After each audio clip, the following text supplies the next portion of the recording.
AI is probably the most revolutionary part of our industry in the last 20 years. And using that, understanding how it works and how it connects into all the data that you have available. I mean, there's probably an abundance of data that we are not using. And if you're not able to sort of employ AI to help you understand, all the data and make sense of all of that, then I think you're missing out on some great opportunities.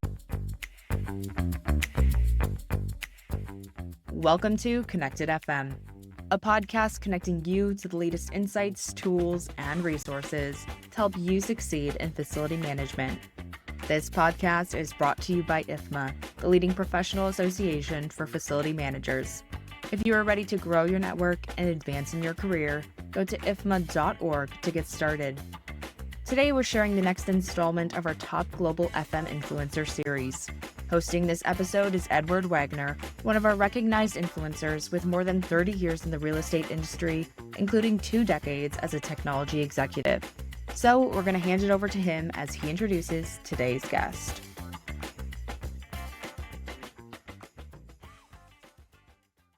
What's an IFMA Global Influencer? They're a credible voice in facilities management, sharing expertise, shaping trends, connecting disciplines, advocating for innovation, and simplifying complex topics in our industry. These individuals help expand the influence of facilities management, and in doing so, our entire profession. Today's guest is one of them. His experience covers more than 3 decades and most aspects of facilities management, and has been named an IFMA Fellow in recognition of his lifetime achievements and contributions to our industry.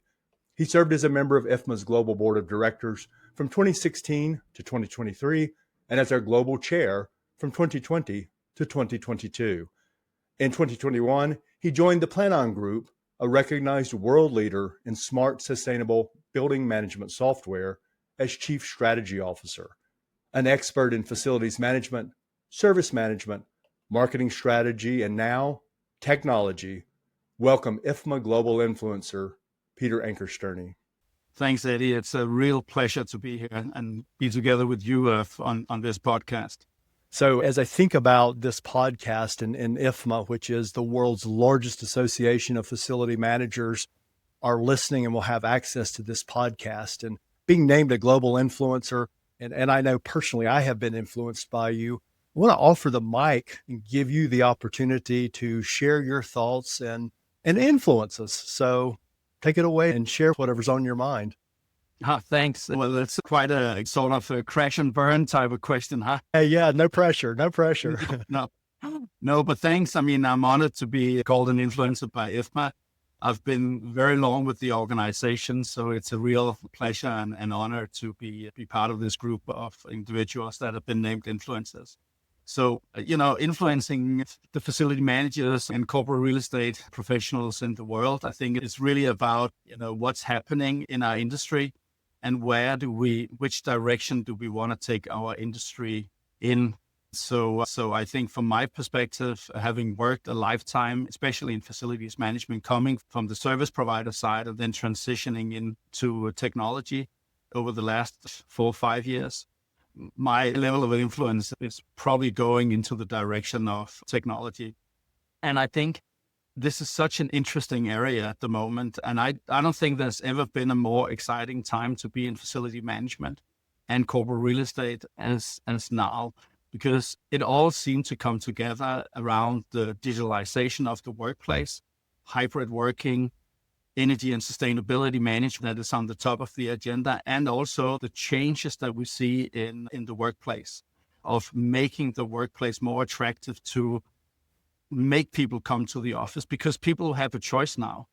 And even though it's also changing and it's a moving target in terms of occupancy rates and how many people are actually coming to the workplace on a daily basis or on a weekly basis, I think as facility managers and corporate real estate professionals, we really need to sort of step up and use the tools that are at our disposal to make the workplace more interesting, to make it more effective and productive and attractive, to also make sure that you can attract and retain talent that sort of serves the organization that we are part of. So So I think from that perspective, whenever I can do and how I can contribute to sort of influencing people in terms of making better and more enlightened choices around using technology for the betterment of the workplace. Yeah, that's where I like to sort of focus on, and that's where I like to work. You said step up and use the tools. Yeah. And as I think about, my time as a CIO, I'm sure you're seeing this now as the CEO of Planon, which for those who may not be familiar is the largest global provider of smart, sustainable building management software. And that's something that has so much focus for us now, sustainability and managing the buildings. But I think back to how many people have had such successful careers in facility management. And I remember when I started in the industry, there were really no technologies outside of maybe the building management systems. And now we're telling FMs they need to adapt. They need to start using all this new technology. They've got to better use data. Now we're throwing AI at them, and the headlines are saying AI is going to take your job. So for people who maybe are afraid of making that change, I think hearing from someone with your background who started out at ISS, which was a leading workplace experience and facility management company. You then went to JLL, which is where I met you, and you ran global facilities for all of JLL's portfolios around the world. And now you're running a technology company. You probably more than anyone understand what it takes to make that pivot. And so what advice would you give to people who are afraid of what's going to happen with their careers and they're afraid of adapting to technology? Where should they start? Well, I think, first of all, I think they should start small. It's eating the elephant in small bites and start by something you can manage. I actually don't believe AI is going to take over our jobs at facility management, but a person who understands how to use AI probably will take over your job in facility management if you don't embrace these types of technologies that are coming in. I mean, what we are seeing in technology now is so revolutionary in terms of how it can help us to change the way we are managing the facilities and also how effective we can make our profession. And of course, we do often see people that are sitting on the fence and are still questioning, is this something for me or is this something from our organization? I would say, yes, it definitely is, because we do see changes, especially from companies that have no to very little experience in implementing and adapting systems and technology platforms, that they, experience efficiency gains of 20 to 30%. And I don't think anybody can afford to ignore that type of efficiency gains that are out there. On the same time, it helps you to not only improve the efficiency of the organization, but it also helps the organization that we as facility managers are serving to, retain talent, to attract new talent, to come in to, manage their building portfolio in a better and more effective way.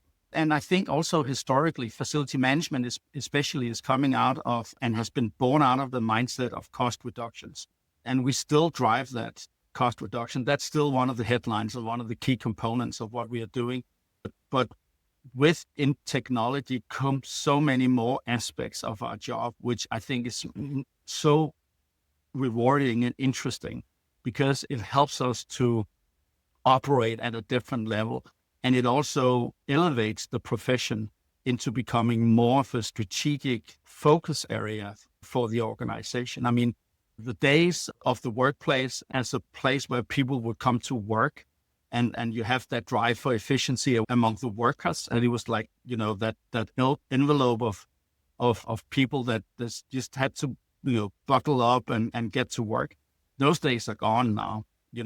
People come to work for all sorts of other things other than just being productive in that. And we as facility managers need to understand that shift and also need to understand and be able to define our role in that new environment.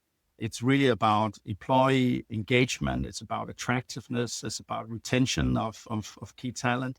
It's about contributing to implementing the strategy and enforcing the culture of the company. So while I acknowledge that cost reductions and managing costs is still a very important part of what we do. There are probably 5, 6 other elements that are equally as important as that going forward. And that's something we need to not only understand, but also embrace to make sure that we take the profession to the next level. The cost containment resonates with me because the number of RFPs we've both seen starts with that. But I love how you took it from cost containment to elevated experience and how important that is. That's the new, we still need to contain cost, but we also now need to do this. I also liked where you said it's not going to be AI that's taking your job. It's the person that better understands and uses AI. And I think that's such a critical piece for people to hear from you in the FM world and to think about the, even within IFMA, the courses and the tools that we're putting out to help people better understand how they can learn some of the technologies and adapt them for their jobs and for their roles.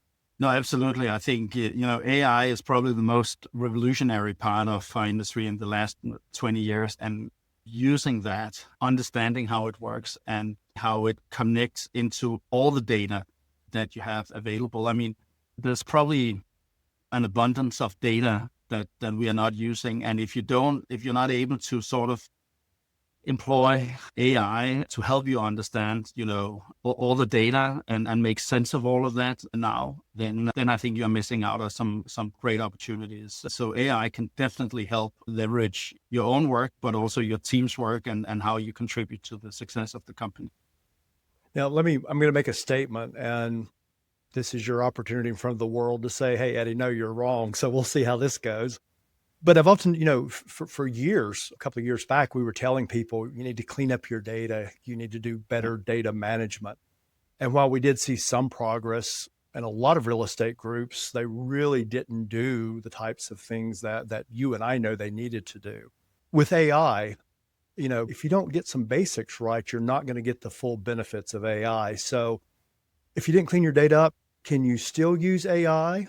Or is it the people that have put some investment into data management will get a benefit from AI better and faster? What's your opinion on that?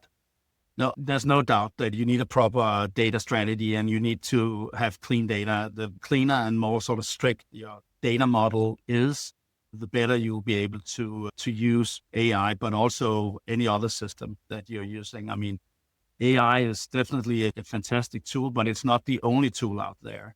But you're right. I think you can probably still use AI to some extent, at least, even though you got a lesser data quality. You can probably make some sense of it. The level of trust that you put into your data is, of course, questionable. I think AI and some of the models that are out there is probably intelligent enough at this point in time that it can also differentiate between bad data and good data. However, you're absolutely right when you say, having a proper data strategy and a proper data model and cleaning and constantly cleaning and washing your data is critical in terms of really getting some trustworthy value and insights out of your data, for sure. So I'm relieved you didn't say, Eddie, you're absolutely wrong, but people should still lean into AI. You're still not going to get away from good data management. And so I think that's something I heard you say. A lot of people are excited about AI and they're talking about AI as if it will solve every problem. But there's some other technologies and things that people should not look away from, whether it's energy management, sustainability. What are you seeing in other technologies that you would say, hey, we focus on AI, but you should also be looking at and having strategies around fill in the blank?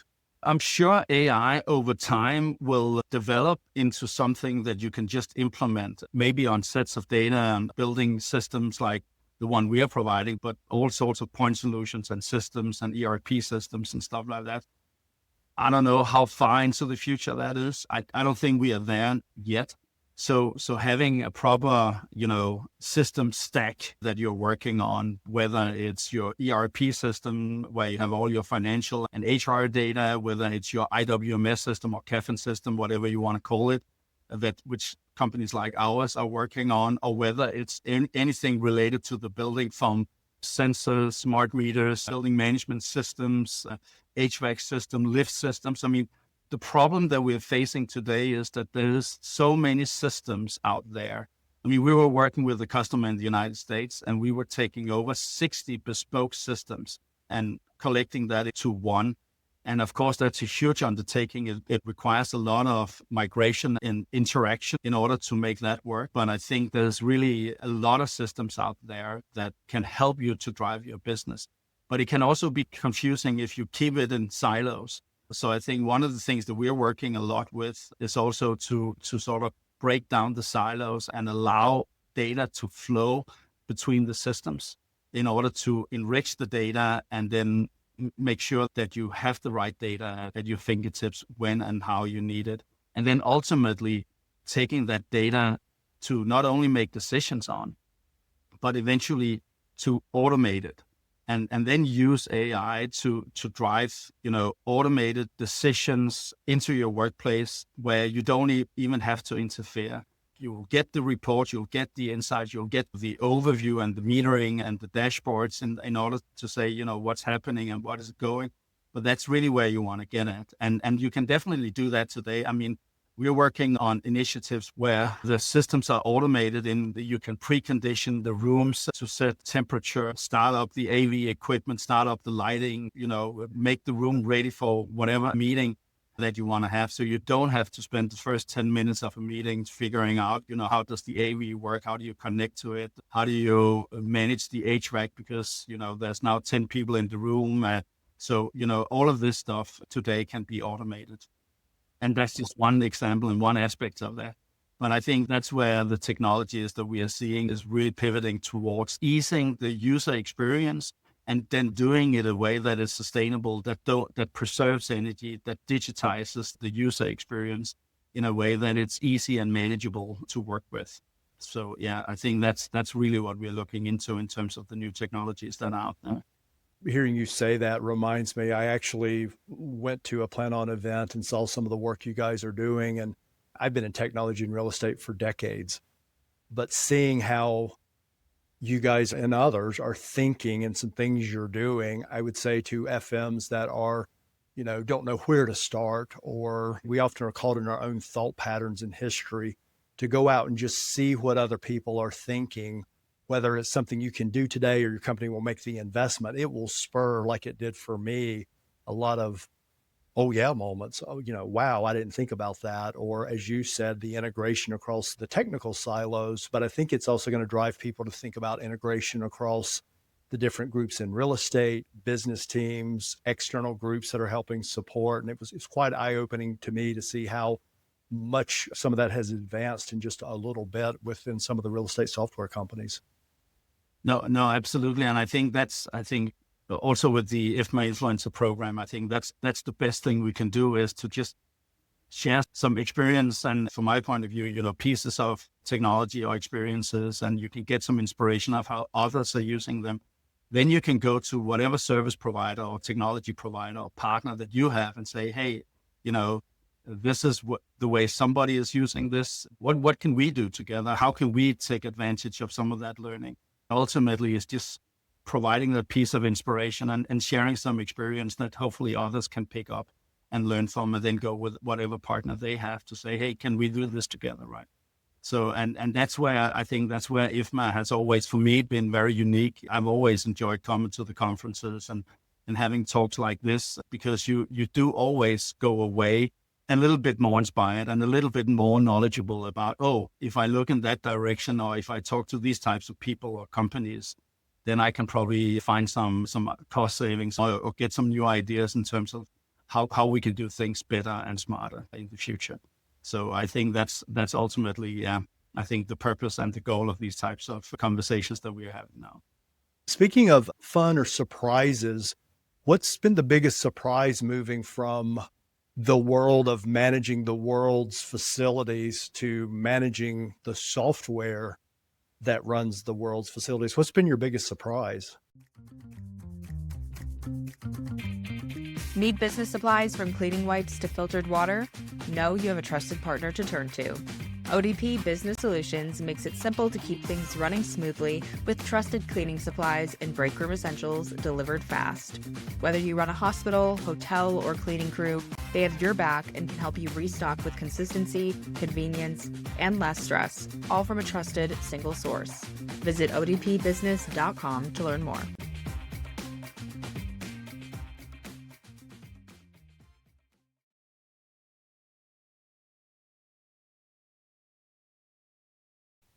I mean, it's to be honest, it's probably been surprising to me how a lot of customers or companies out there are quite foreign to the idea of using software in the way that we're using, and very often don't understand the level of investment that goes into this, not only to invest in whatever system they want to buy, but really to invest in their own capability to manage a system and a partnership effectively going forward.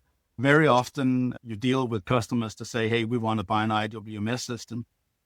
And, it gets implemented and it works and they got the data migration and everything up and running. And then they, half a year later say, yeah, we didn't really get the value out of it that we thought we would get.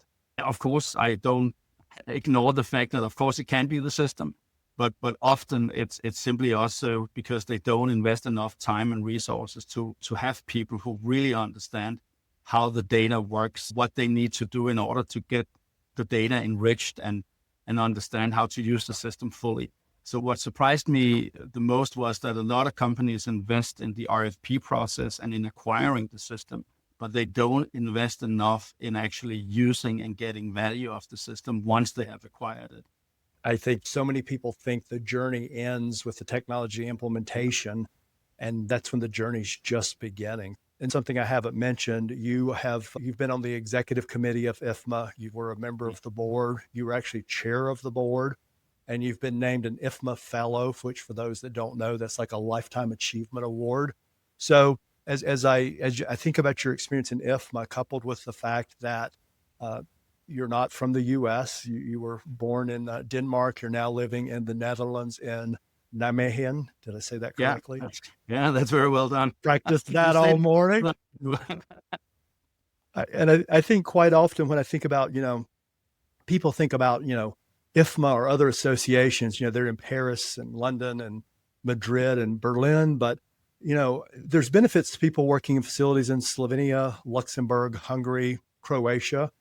And so what would you tell people in Europe and the rest of the world about the benefits of coming together to hear from other FMs and to learn and to be a part of those local chapters from your experience, not being a U.S. citizen and being involved with IFMA?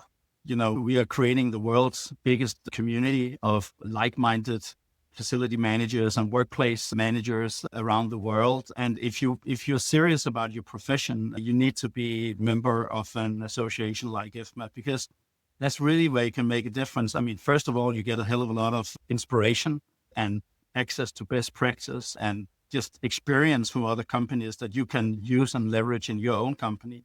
But you also get access to education. You get access to, events like World Workplace and Facility Fusion and World Workplace Europe. If you're European, you can go to the international one or you can go to the local one. You get networking experience from your local chapters where you sit together with like-minded folks and just learn and share, also be able to contribute and give away some of your experience to others that can learn from.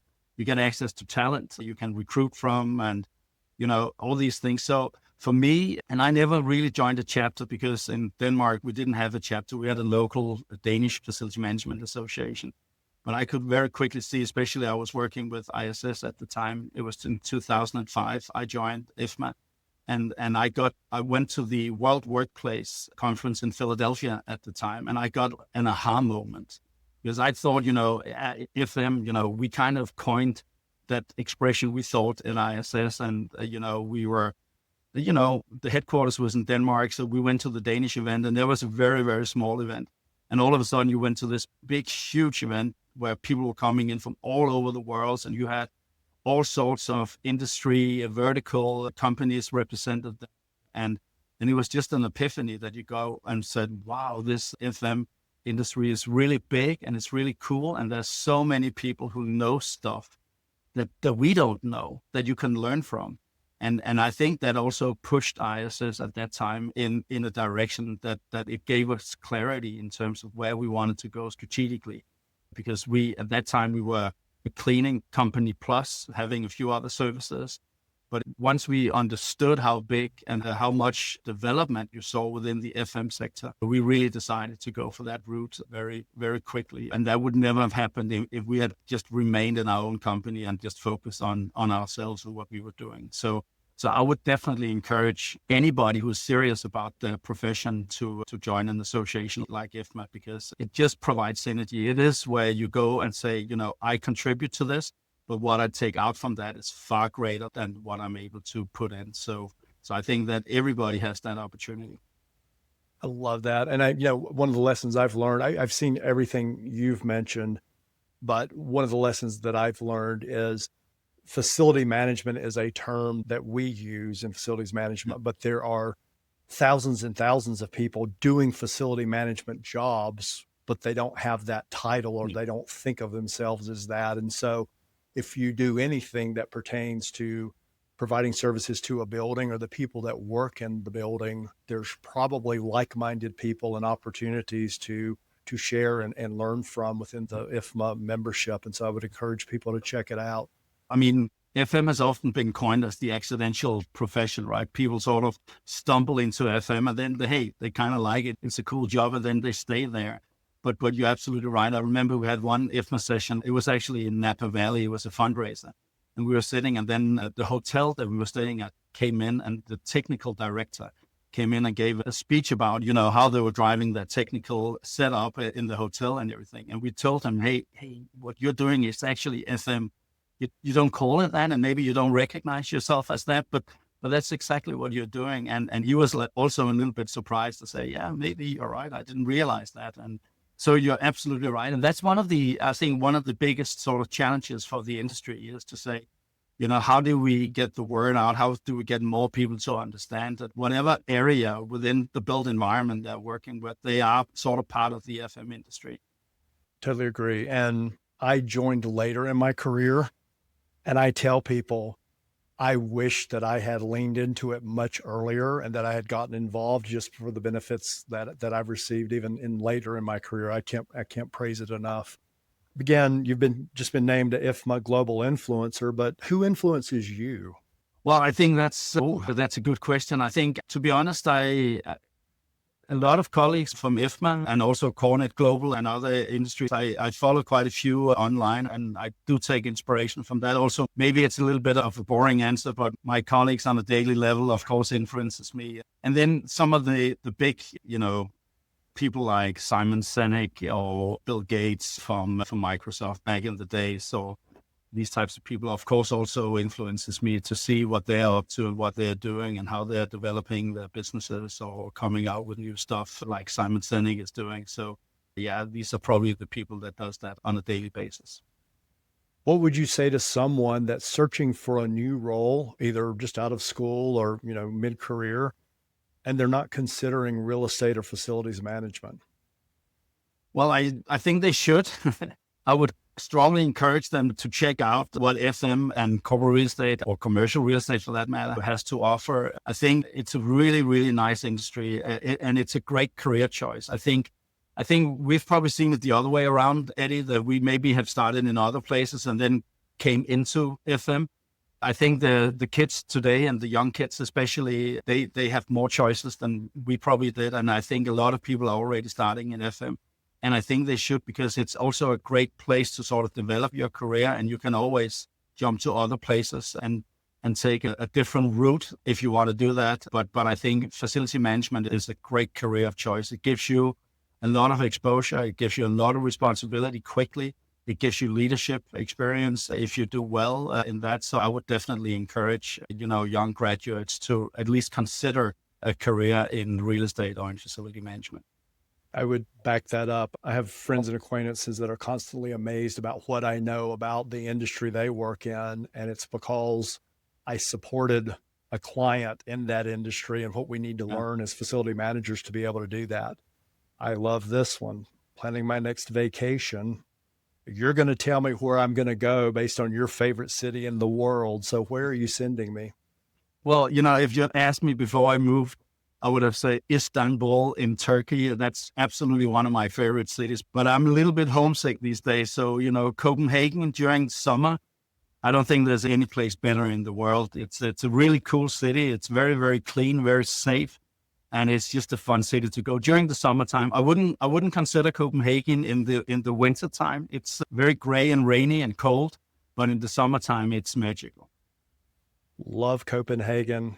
Can't remember the name of the amusement park in the center of the city. That's really Tivoli, old. Tivoli Gardens. Tivoli, Yeah. incredible. If you've never been there, you have to check that one out. Yeah. Last question. Finish this phrase. The way to my heart is blank. The weight of my heart is The way to my heart. The way to my heart goes through, I don't know, food and wine. To be honest, I'm not a big foodie, but yeah, love good food and a good meal. And it's always nice to have a nice conversation, especially over a nice meal and a nice glass of red wine. I think that's probably the way to my heart, for sure. I have to say, as we close, Peter, I knew of you long before I met you. You've been such an influence on so many of us with the roles that you've had, your leadership with IFMA.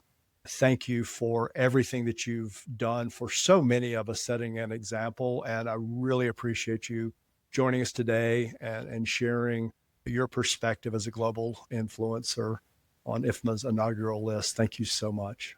No, thank you, Eddie. Thanks for inviting me to this. I really appreciate it. As always, it's such a pleasure talking to you. I hope we can see each other soon. Thanks for tuning into the Connected FM podcast. If you enjoyed today's episode, please take a moment to rate and review the show because it really helps us reach more listeners just like you. And don't forget to hit the subscribe button so you never miss an episode. See you next time.